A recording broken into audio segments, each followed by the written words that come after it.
Hi, this is Dave Kahle, and this is another in the series of Christian Business Insights. There are, in the world of sales and sales systems, certain practices that have such an enormous impact on the company and the market that they are in a special class of activities that call for executive involvement at the highest levels. That's what I'm going to be talking about today. Now, one of that handful of activities is the creation of a value added proposition. I call that a VAP. That's an acronym. VAP stands for value added proposition.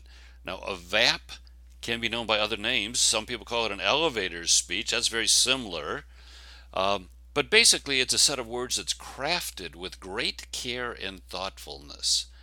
It's designed to reach out into the world of suspects and prospects, grab their attention, and convey your company's value in a way that is compelling to your market. Now, next to the company's vision, mission, and value statements, a VAP contains the most important words your organization can create. It often forms the first impression the market has of your company, and it frequently bounces around in their heads like a tune from their teenage years.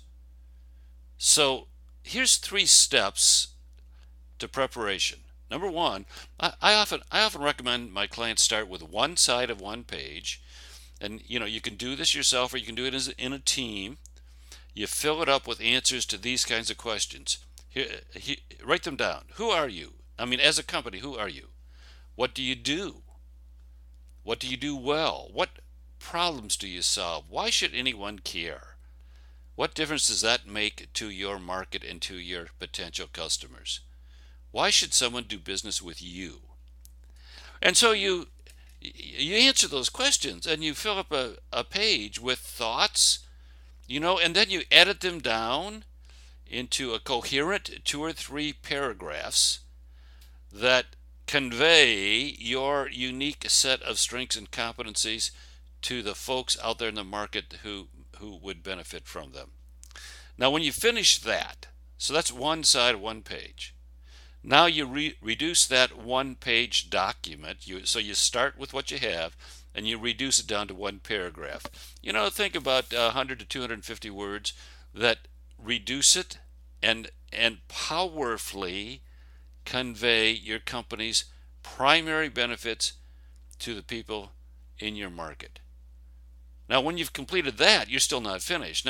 Now take that paragraph and reduce it down to one line, maybe 5 to 25 words.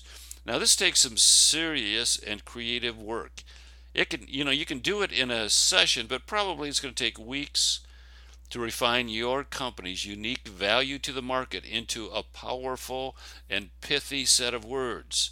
Now, you may even want to test it, with a focus group or a group of customers that you have relationships with.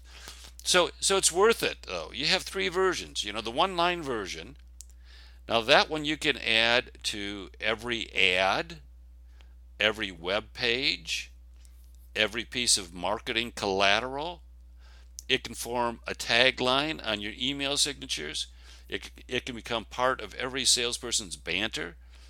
Everyone in the company can memorize it and speak it in all kinds of situations.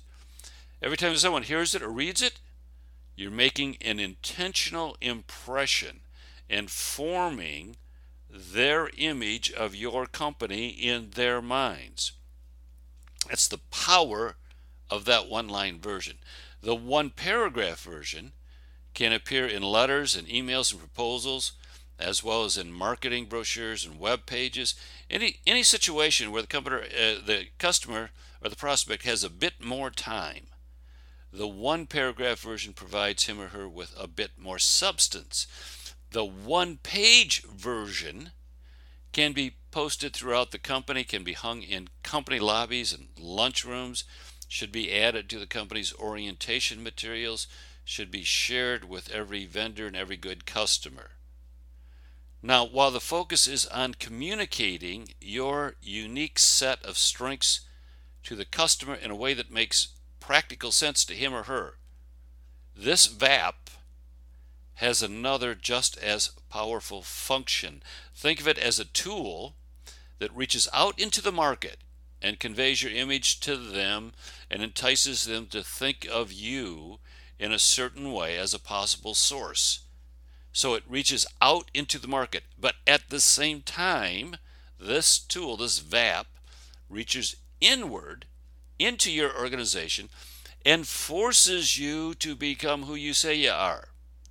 For example, if you say you provide great customer service and you tell the market that, then you sure better have a great system in place. You sure better have, you sure better consistently hire the right people. You sure better train them thoroughly. You sure better measure the important variables. You sure better continually improve. See, all those are things that your VAP sort of requires of you internally. And so internally, if you don't have what you say you have, then your VAP becomes an exercise in hypocrisy.